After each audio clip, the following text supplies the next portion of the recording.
नमस्कार साथियों। इस समय दिल्ली विधानसभा चुनाव हो रहे हैं और जैसा कि आप देख रहे हैं खूब आरोप प्रत्यारोप हो रहे हैं। वहां कांग्रेस, आम आदमी पार्टी और भाजपा में मुकाबला है। मुख्य रूप से आम आदमी पार्टी ही है और एक भारत गठबंधन भी लड़ रहा है जिसमें बहुत सारी पार्टियां हैं, लेकिन उसका इतना चर्चा नहीं है। आपने देखा भी कल केजरीवाल जी जो आम आदमी पार्टी के संयोजक हैं, उन्होंने बोला कि दिल्ली की जनता को संबोधित करते हुए कहा कि आप लोग यदि भाजपा को वोट देंगे तो जैसे सोने का मृग बन के रावण माता जानकी जी का हरण कर लिया था, उसी तरह से ये आप सबका हरण कर लेंगे। तो यह बात भाजपा वालों को बहुत बुरी लगी और उन्होंने कहा कि इनको पता ही नहीं है कि सोने का हिरण रावण नहीं बना था, सोने का हिरण तो मारीच बना था। और एक केजरीवाल जी के घर के सामने भाजपाइयों ने धरना शुरू कर दिया और दिल्ली के प्रदेश अध्यक्ष सचदेवा जी हैं, वो उपवास पर बैठ गए, उपवास करने लगे और मंदिर गए और चारों तरफ हाय तौबा मचाना शुरू कर दिया कि धर्म का अपमान कर दिया। जबकि मुझे कहीं नहीं लगता है कि केजरीवाल जी ने धर्म का अपमान किया है। उनको भले ही रावण और मारीच में विधिवत भेद नहीं कर पाए कि कौन हिरण बना था, सोने का हिरण मारीच रावण के कहने से बना था। भगवान श्री राम जी ने उसका वध कर दिया था मारीच का, और माता जानकी जी ने लक्ष्मण जी को जंगल में भेजा था कि जाओ आपको भगवान श्री राम जी बुला रहे हैं। इधर रावण एक संत का वेश बना के माता जानकी जी का प्रतिबिंब का हरण कर लिया था। तो आप देखिए कि यहां पर कहीं कोई केजरीवाल जी की मंशा धर्म का अपमान करने की थी, ना उन्होंने किया, ना उनकी बात से कोई धर्म का अपमान हुआ है, मुझे नहीं लगता। आप लोगों को क्या लगता है जरूर कमेंट में बताइएगा।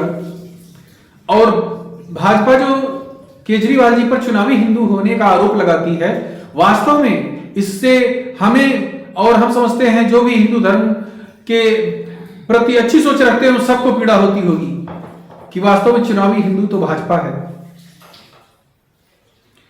भाजपा के कुछ संत और संत प्रवृत्ति के लोगों को छोड़ दिया जाए तो अधिकांश लोग चुनावी हिंदू ही हैं, अधिकांश नेता चुनावी हिंदू बन के काम कर रहे हैं। आप सोचिए, इन्हीं की पार्टी के नरेश अग्रवाल जी ने किस तरह से भगवान विष्णु जी का अपमान किया था और कहा था कि रम और विस्की की तुलना कर दी थी। किसी भाजपाई ने कोई अपमान नहीं किया, किसी भाजपाई ने कोई धरना प्रदर्शन नहीं किया, कोई प्रदेश अध्यक्ष भूखा नहीं रहा था कि नरेश अग्रवाल जी के घर के सामने कोई धरना नहीं लगा था, जबकि वो सीधा सीधा अपमान था। मैं तो चाहता हूं, मेरा संकल्प है कि धर्म का अपमान करने वालों के लिए मृत्युदंड का प्रावधान होना चाहिए। कोई भी हो, उसको जीवित रहने का कोई अधिकार नहीं है जो धर्म का अपमान करता है। मैं किसी एक धर्म की बात नहीं करता। धर्म का अपमान, धर्म लोगों की गहरी आस्था होती है धर्म के प्रति और उनको बहुत मृत्युतुल्य कष्ट होता है जब वो इस तरह का अपमान अपने धर्म का होते देखते हैं। स्वामी प्रसाद मौर्य ने कितना धर्म का अपमान किया,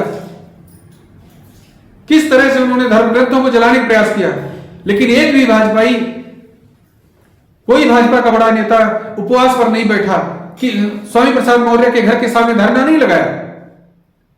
तब इनकी आस्था आहत नहीं हुई थी, तब इनको पीड़ा नहीं होती है।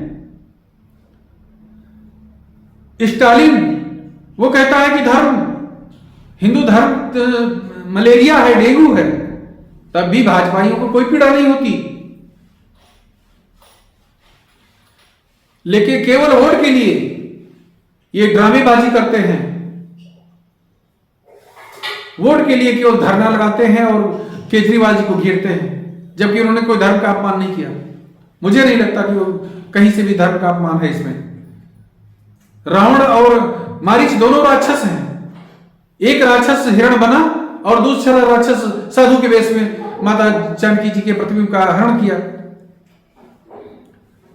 यही तो केजरीवाल जी ने कहा था कि इस तरह के प्रसंग उन्होंने सुनाया, बहुत सटीक रावण के बारे में नहीं बता पाए, रावण को नहीं बताया, लेकिन वो मनसा तो रावण की ही थी, तो इसमें अपमान कहां से हो गया।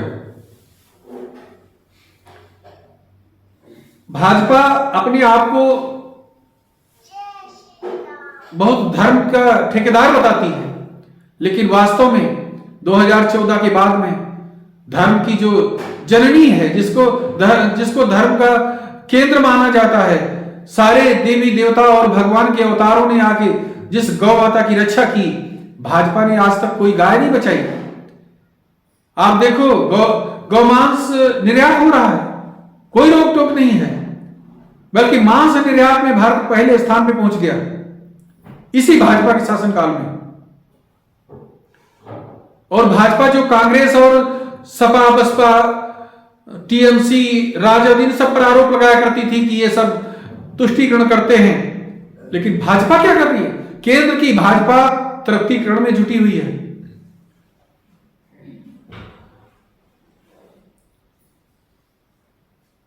और स्वयं को हिंदुत्व का ठेकेदार भी बताती है।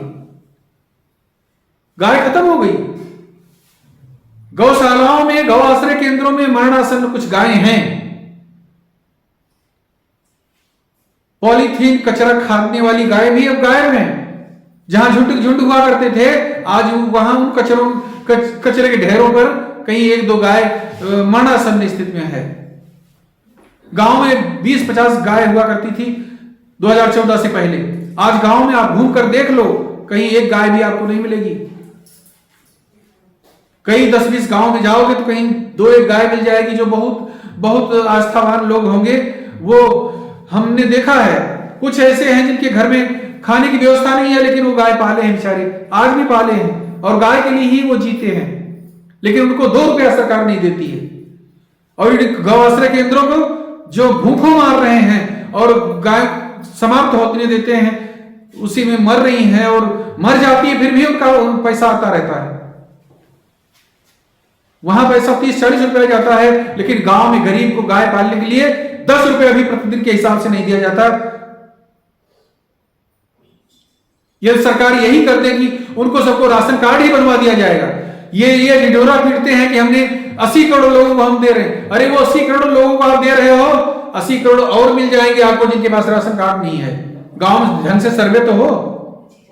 वास्तव में वो उसके पात्र हैं जो रोज ऑनलाइन करा के थक चुके हैं, 2-4 हजार रुपया मजदूरी करके भी देने जाते हैं कि हमारा राशन कार्ड बना दो। वो गाय पालना चाहते हैं। अगर उनका राशन कार्ड भी बन जाए और उनको 10 रुपया भी पर डे मिलने लगे तो वो गाय को पाल लेंगे। लेकिन सरकार को भी ये सब पता है, लेकिन सरकार की नीयत ठीक नहीं है।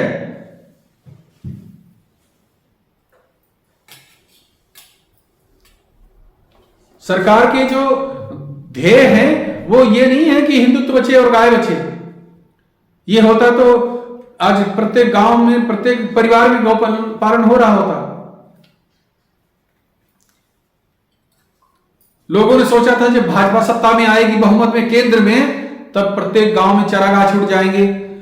जो अवैध कब्जे हैं सरकारी जमीनों पर, उनसे अवैध कब्जे हट जाएंगे। लेकिन हुआ कुछ नहीं। गाय तो खत्म हो गई। गाय तो आस्था का केंद्र है।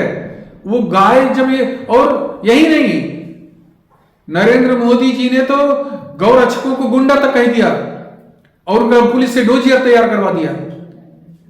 बेरोक टोक कसाई ट्रक भर के गाय ले जाते रहे हैं। कोई पुलिस की भी हिम्मत नहीं पड़ती है कि उनको पकड़े। अब खत्म हो गई है। अब तो आपको देखो कहीं गौशालाओं में गाय का बस नाम की गाय है, और अगर आप शिकायत करो अधिकारियों से, कोई सुनने वाला नहीं है। अगर गाय को वहीं कौवे कुत्ते उसी गौ आश्रय केंद्र में खा रहे हो, आप डीएम को, एसडीएम को फोन करो, वीडियो फोन करो, बस फॉर्मेलिटी होगी, हाँ ठीक है हमने प्रधान बोल दिया, हमने धमाके बोल दिया, फलाने बोल दिया, अभी देखेंगे वो पहुंचेंगे। 100 गाय बंद है तो एक ठेलिया में थोड़ा सा पैरा भिजवा दिया जाता है प्रधान की तरफ से, और उसमें 10-20 जानवर भी नहीं खा पाते उसको, और उनको मरना तो ही है। ये दशा है। ये अपने आप को हिंदुत्व का ठेकेदार बताते हैं। असली चुनावी हिंदू तो यही हैं।